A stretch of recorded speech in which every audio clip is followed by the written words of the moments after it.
It's very often heard, the beautiful verse in the Bible, let God be true and every man be a liar. Let God be true and all men, every man a liar. God alone is true. Now, many times you question, Jesus have such power, overcoming, victorious, all powerful, and we too can. Why aren't we performing what Jesus performed? Something missing somewhere. It's our prayer time, our closet time, our intimate time with the Lord. Just you and the Lord.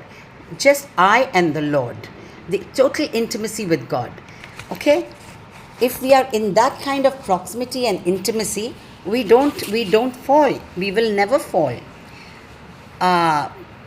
Personal prayer needs to take on another shape. Jesus prayed non-stop. What we forget, or most of us forget, what they forget that Jesus himself prayed all night to the Father. All night.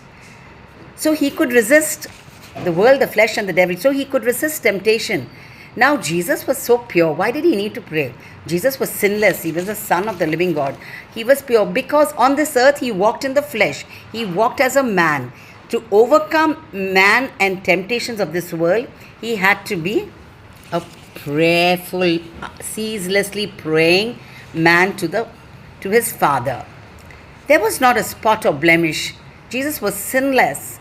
He was not a spot or blemish of anything of this world or sin. You are talking about, doing things like Jesus.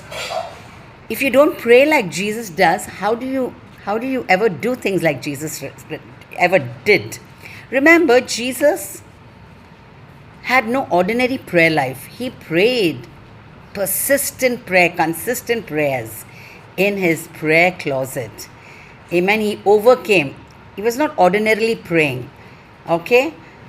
I believe he would have prayed in tongues because it was not an ordinary prayer, so he could walk on water. You and I can walk in water when we pray, like Jesus in the Spirit. His was a non-stop spirit-to-spirit contact.